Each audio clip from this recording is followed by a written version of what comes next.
नमस्कार दोस्तों, एक बार फिर से आप सभी का स्वागत है। आज 19 अप्रैल रविवार की तमाम बड़ी खबरें, ब्रेकिंग न्यूज, ताजा अपडेट्स के साथ सोने और चांदी के भाव पर जानेंगे वीडियो में एक एक कर तमाम बड़ी खबरें, जिनमें हवाई यात्रा से जुड़ी खबर के साथ ही चीन से भारतीय कंपनियों की सुरक्षा को लेकर नया अपडेट, टाटा स्काई के प्लान में हुए बदलाव और केजरीवाल सरकार के बड़े ऐलान के साथ ही पोस्ट ऑफिस की सुविधाओं में बदलाव के बारे में। खबरों के विस्तार के क्रम में सबसे पहले बात करते हैं सोने और चांदी के भाव के बारे में। तो आज सोना 43,200 रुपए प्रति 10 ग्राम, जबकि चांदी 41,200 रुपए प्रति किलोग्राम पर रही। देश के बड़े शहरों में मुंबई 24 कैरेट गोल्ड पेज की कीमत आज 43,200 रुपए, दिल्ली 24 कैरेट गोल्ड पेज की कीमत 44,550 रुपए, हैदराबाद 24 कैरेट गोल्ड पेज की कीमत 44,200 रुपए, चेन्नई 24 कैरेट गोल्ड पेज की कीमत 44,210 रुपए, जबकि कोलकाता 24 कैरेट गोल्ड पेज की कीमत आज 43,350 रुपए प्रति 10 ग्राम पर रही। अगली बड़ी खबर में भारत सरकार का बड़ा फैसला, चीन से भारतीय कंपनियों की सुरक्षा के लिए सख्त किए गए FDI के नियम। भारतीय कंपनियों के जबरन अधिग्रहण के खतरे को भांपते हुए केंद्र सरकार ने विदेशी निवेश यानी FDI के नियमों को सख्त कर दिया है। संशोधन के अनुसार पड़ोसी देशों से भारतीय कंपनियों में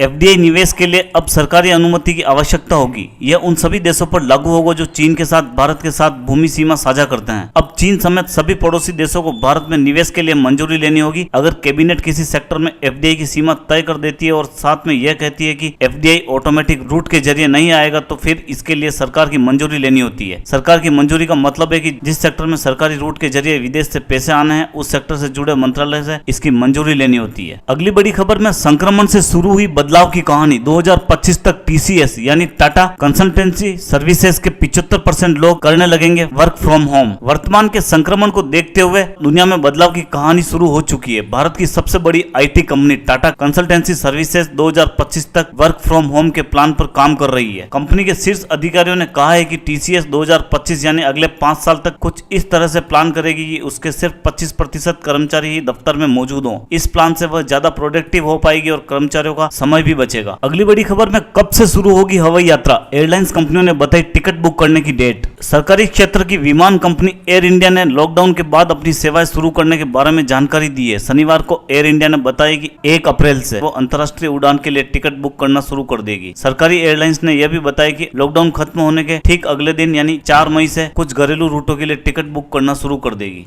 अगली बड़ी खबर में टाटा स्काई का यूजर्स को झटका, अनलिमिटेड प्लान में हुआ बड़ा बदलाव। टाटा स्काई के ब्रॉडबैंड प्लान में किए गए बड़े बदलाव से कई यूजर्स नाखुश हो सकते हैं। कंपनी ने अपने अनलिमिटेड प्लान में अब लिमिट तय कर दी है। वेबसाइट से मिली जानकारी के मुताबिक टाटा स्काई ने अनलिमिटेड प्लान में FUP लिमिट के तौर पर अब सिर्फ 1500 GB डेटा मिलेगा। आपकी जानकारी के लिए बता दें कि पहले कंपनी के अनलिमिटेड प्लान में कोई FUP लिमिट नहीं थी। अगली बड़ी खबर में केजरीवाल का बड़ा बयान, सरकार देगी 1 करोड़ रुपए। दिल्ली के मुख्यमंत्री अरविंद केजरीवाल ने कहा कि पहले हमने डॉक्टर और मेडिकल स्टाफ को कुछ अनहोनी होने पर 1 करोड़ रुपए देने का ऐलान किया था, लेकिन अब दिल्ली पुलिस के कर्मचारी, फायरमैन, सिविल डिफेंस जैसे कई लोग संक्रमण के खिलाफ इस लड़ाई में अपनी जान जोखिम में डाल रहे हैं। उनकी सुरक्षा के लिए सावधानियां बरती जा रही है, लेकिन अगर इस संक्रमण के कारण उनकी जान चली जाती है तो हम उनके परिवारों को 1 करोड़ रुपए की सहायता राशि देंगे। अगली बड़ी खबर में पोस्ट ऑफिस ने ग्राहकों के लिए नई सुविधा का किया ऐलान। भारतीय डाक के 15 अप्रैल के सर्कुलर में कहा गया है कि PPF, सुकन्या समृद्धि और डाकघर की अन्य योजनाओं के लिए कॉमन फॉर्म का इस्तेमाल किया जा सकता है। डाक विभाग ने कहा है कि विभिन्न फील्ड यूनिट्स और अन्य हितधारकों के अलग अलग बचत योजनाओं के लिए अलग अलग फॉर्म के इस्तेमाल में होने वाली परेशानियों से जुड़ी सूचना उसे मिली थी। साथ ही इस